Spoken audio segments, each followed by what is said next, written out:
So let's jump right into our top running backs list. And this is a running backs list, not fantasy football, but if we were picking the most talented running backs going into the season. Correct. Our last list was pretty similar, but I think this list is going to be way different. So let's jump right into it. Who is your number one running back? Derrick Henry. Okay. Yes, I think Derrick Henry. After the season before last, I was a little skeptical, because can he really do this? And turns out he can. Yeah, so he can keep going. He doesn't stop. He ran for 2,000 yards this year. He's pretty much unstoppable. He's 6'2", 6'3", maybe. One of the biggest running backs in the league, not only in height but in size as well. Yeah. He's super jacked, obviously, and he's really, really fast. He scores from 90, 70, 80 yards out all the time.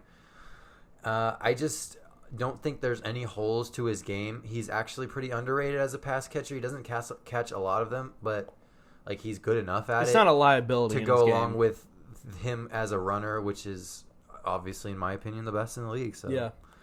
So this is where we disagree first. I have Christian McCaffrey, and I don't think it's too hot of a take. I think most people would take Derrick Henry. I think Christian McCaffrey is kind of forgotten because of his injuries last year, and I'm taking all these running backs without their injuries if they are healthy right now, 100%. And I think Christian McCaffrey, I'm not going to go by this year. I'm going to go by the year before last, and he was just unstoppable on a team that wasn't that good.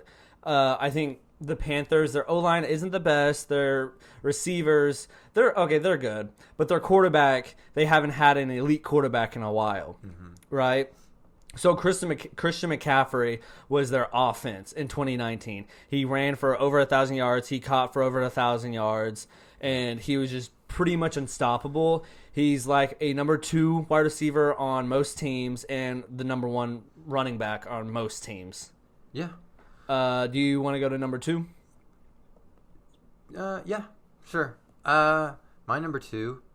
Do you want to go first or me? I'll go first because you already had him on your list. My number 2 is Derrick Henry, and I think for me, Christian McCaffrey and Derrick Henry are interchangeable, and I'm not going to argue it because it's a dumb argument. They're both super elite, talented backs that I think in 20 years people are going to remember them as really good. Derrick Henry is, like you said, just unstoppable force, meeting just pure man. Pure mammoth, if that makes sense. You get what I'm saying? Yeah. There's no more player in the NFL that you look at and you're like, wow, that's a man. Yeah. You know what I mean? Yeah. The way he runs, like you said, he's that big and he's that fast. And everyone's like, he's got to get injured. He takes so many hits. No, he just keeps going and he doesn't stop. Yeah. All right. Next up for me is not Christian McCaffrey. So I guess I disagree with you on your prior statement. Give me Alvin Kamara. I think that Alvin Kamara is not Christian McCaffrey level as a receiver, meaning that his route running and his hands aren't as good, but I think he's a better player with the ball in his hands. I think that his balance, his shiftiness, his ability to start and stop is just it's not something that sticks out, but it's what makes him so good. And so, yeah, just give me Alvin Kamara because with the ball in his hands, I think he's better than McCaffrey is. And that's not a knock on McCaffrey. Spoiler alert, he's coming up next for me. But I just think there's a slight edge there, and I'm giving it to Alvin Kamara. So I'm going to talk about Kamara a little bit because it's going to be a while until we get to him on my list. And this is because, honestly, I think Kamara might be the best player in the league when he has a ball in his hands. But for me as a running back, I value giving someone 25 carries and being an A- player instead of Kamara getting 10 touches and being an A+ player. Does that make sense? Because I don't think Alvin Kamara is that type to be in the backfield and get 25 carries and then 10 catches. McCaffrey is, though? Yes, I do. I think they're the same. He did it in 2019 with the amount of touches he got. Yes, he did get hurt last year, but I don't think that's because – I get what you're saying, but Kamara's just a smaller back, and he's never gotten 30 touches in a game.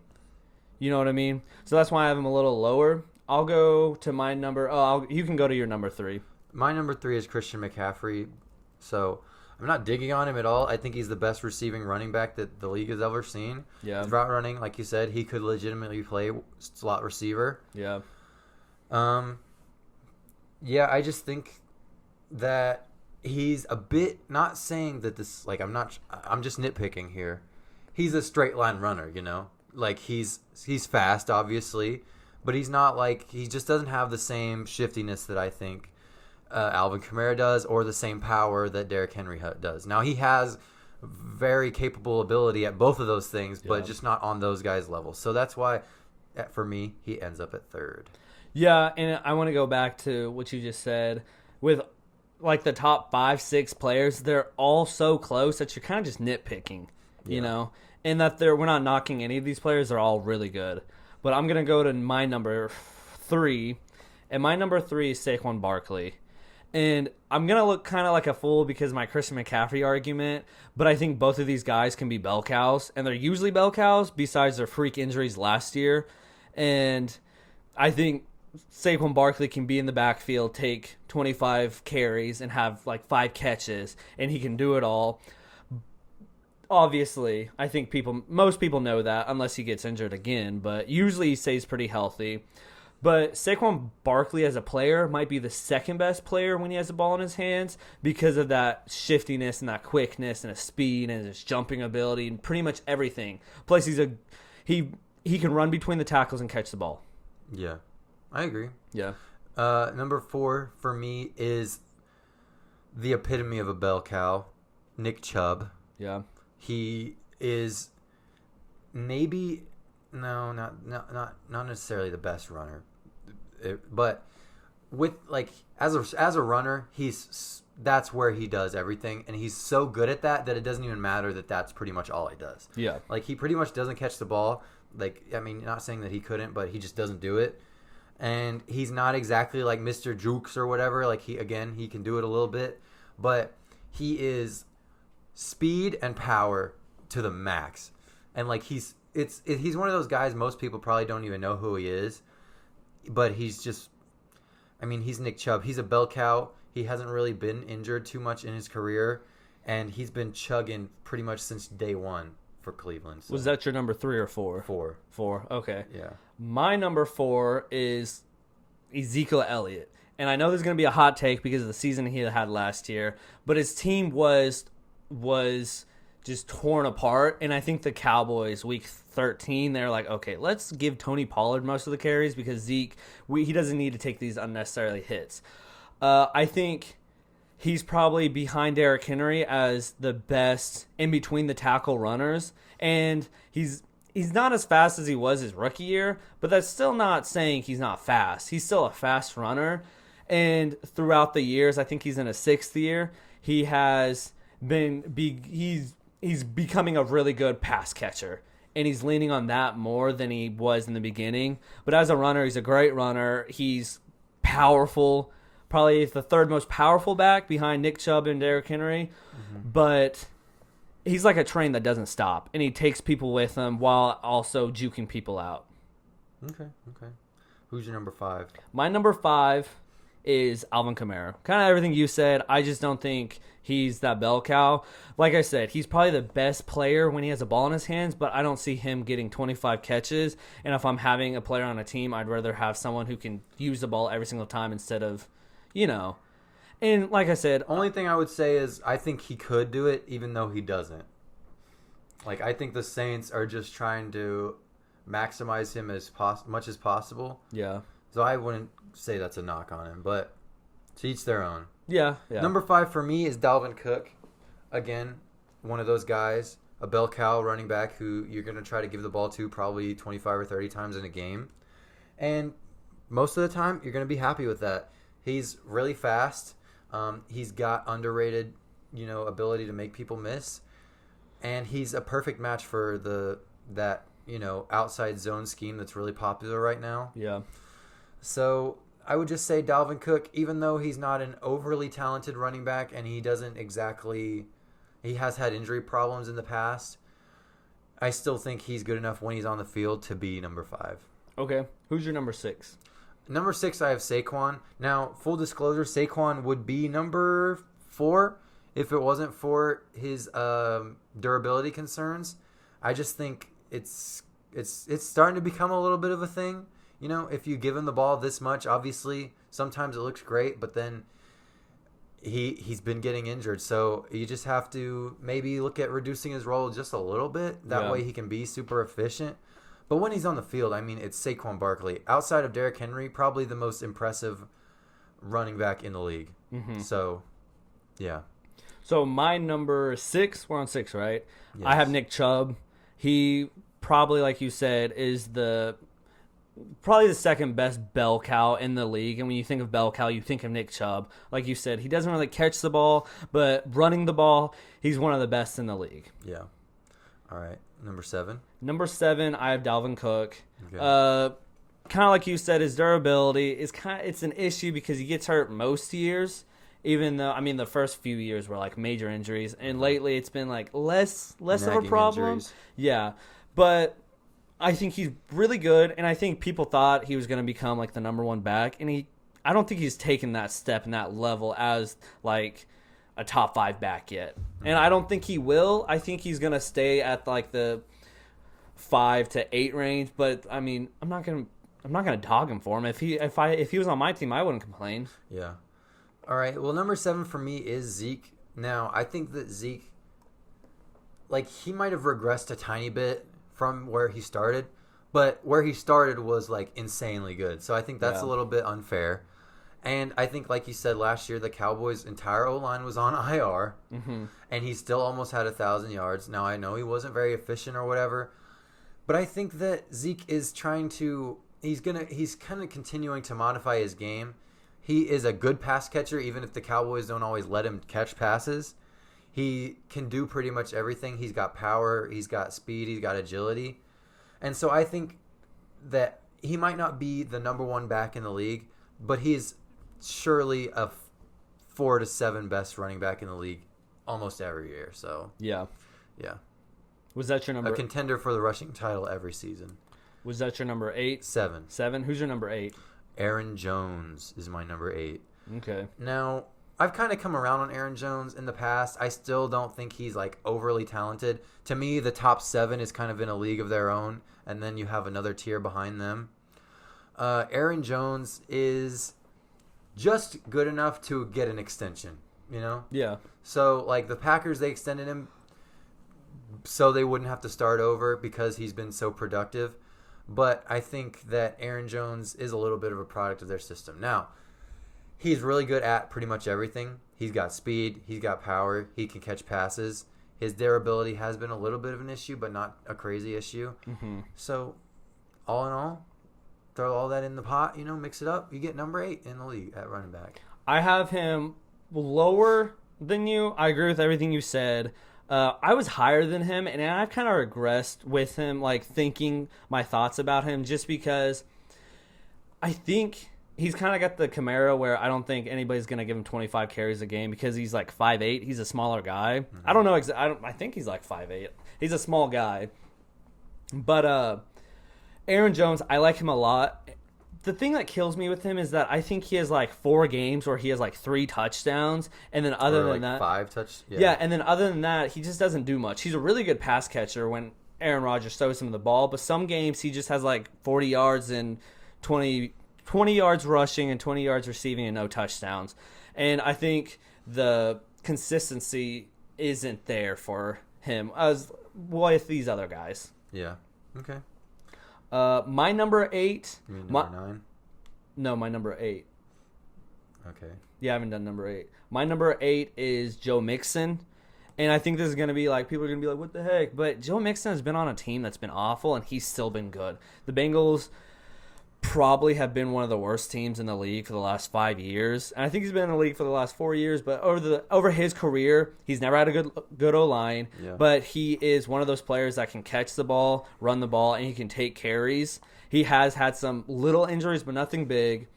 And he's a bell cow that can catch. He might not be as athletic as somebody like Kamara, but you don't have any complaints when you have him. Yeah, Joe is my number 9. So for number 9, I have Joe Mixon. And I think Joe Mixon is like a top 5 running back in terms of talent. But unfortunately, partly because he's on the Bengals, his durability it hasn't been great. He's been on and off the field, kind of his whole career.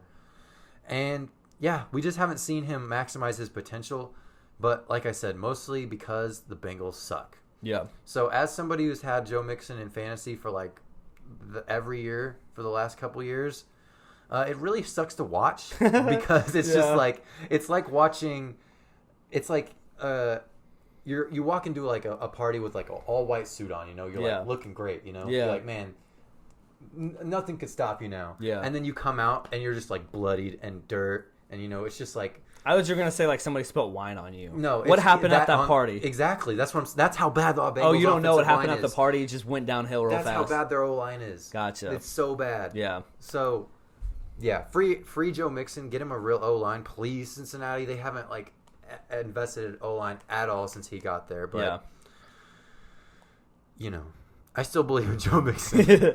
So I think you probably have a little fantasy bias towards him because you watch him more than most people. Not last year, I didn't. Well, I'm just saying, most people don't watch the Bengals. Yeah. So they don't know really who Joe Mixon is, but you know who Joe Mixon is. Well, yeah. Me, my number 9, most people won't agree with, but because I watch him, I'm like, wow, this guy is amazing. Old Gibby, Antonio Gibson. Gosh. And I know people are going to talk about fantasy bias. It's not even Mr. Has one game. It's fantasy bias because I watch them, and most people don't watch the Washington football team. Their O-line wasn't that good last year. It was pretty bad. But he's literally a wide receiver that turned into a running back. So he is a wide receiver at that. He's probably one of the better wide receiver running backs in the league, while being 6'2" and a big back who can run between the tackles. And all running backs before this we didn't even talk about because we don't have to talk about, but they have the things like the patience and the suave and they kind of wait for holes to open, then they hit it and they're fast. Every running back we don't even have to talk about, but this guy, he already has that after being a rookie, right? And he has that patience and he has all the abilities. And I think this year people are going to be like, wow, this guy is really good. And it's not going to be last season. It was just a boom year and he got lucky and blah, blah, blah. I think he's going to continue and he's going to be really good this year too. Yeah, we'll see. I didn't rank him. Yeah. Not as disrespectful, but just... I was going to say, I think people forget about him too. Well, I didn't forget about him. I definitely thought about it, but I just think he needs to show more. He wasn't the lead back for the whole year. Yeah. There was a lot of guys in there throughout the season. Yeah. And he had some good games, but he also... it's not like it was every game. So, number 9, you had number 9 was Antonio Gibson? Yeah. Okay, who's your number 10? My number 2 is Aaron Jones. Okay. And I have him because I think as a runner and as a carrier, he's better than Antonio Gibson, Joe Mixon, and probably Dalvin Cook as a runner.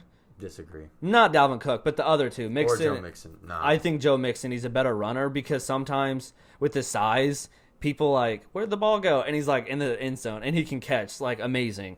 But his durability isn't there. Not his durability. I don't think the bell cow feature attribute isn't there for him. I don't think he's going to get 20 carries a game. All right. But I have Joe Mixon higher than him because I think Joe Mixon overall is probably better because he has a bell cow and the running is close. But some of the things Aaron Jones does when he's hot is how did you do that? And when he's hot. Yeah. When he's hot, that's what I'm saying. But sometimes he's cold and you're this guy kind of sucks. Yeah. Number 10 for me is Austin Eckler. Okay.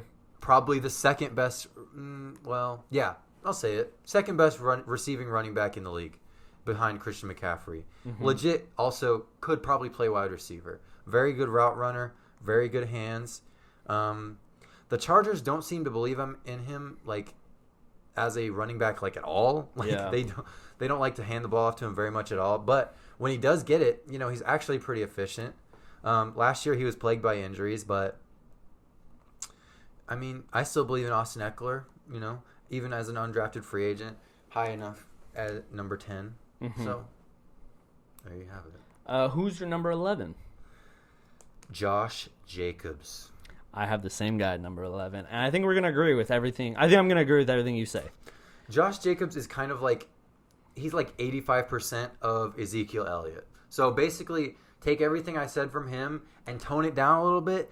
There's Josh Jacobs. So Receiving is pretty good. It's all right. Pass protection, it's good. As a runner, he can do pretty much everything. He's a little bit mixy, can make some people miss. He's got good enough speed. He can shug off some tacklers, all that fun stuff. Yeah. Not quite as well as, like I said, like Zeke or Nick Chubb, Dalvin Cook, the top guys, but like just a step down from them, Yeah. So my thoughts are he's one of those bell cows that can get 30 carries a game, and you're confident he can take the beating. Yeah. But like you said, he's just like a B plus, A minus at everything, and he's not amazing at everything. But if you have him on your team, he's gonna get a lot of carries, and he's gonna do good. Like he's gonna average 4 yards a carry, and you're gonna be happy. But he's not gonna blow you away. Yeah. You're number 12. Miles Sanders. Yeah. So for me, I just want to say something. I think we're getting into the area where it's kind of gray, and a lot of these running backs, like what was that, number 11, number 12? 12 through like 20 is pretty much interchangeable, and it's kind of, they're interchangeable and they're pretty close. Preference. Yeah. Yeah. System dependent also, depending on what system you have. But I have Miles Sanders because he had I wouldn't say his last year was all bad. He definitely had some moments. But like, he's one of those guys where he has everything it takes to be a good running back, even though it doesn't always end up that way. Like, he's got really good vision and speed and agility and all those things, and he can pass catch. Like, his rookie year, he was really good at it, even though last year he, like, straight up could not catch a pass. It was kind of weird. So, I have him at number 12 because I believe in the player, not because I think he's been overly impressive in his NFL career. And for the running back position, I'm okay with that. Yeah. Number 12 for me, I had James Robinson, and I had him here. I think what you just said about Miles Sanders, I can say about everyone on the rest of my list. Like, the system might not be the best, but them as a player is pretty good. And James Robinson was on a horrible team last year with the Jaguars, but even being that bad, he was able to kind of shine and play good as a receiver and a runner. Yeah, James Robinson legit played like almost every snap for the Jaguars last year and looked good for all of it. So he has more potential than a lot of these guys that we're talking about, to me at least.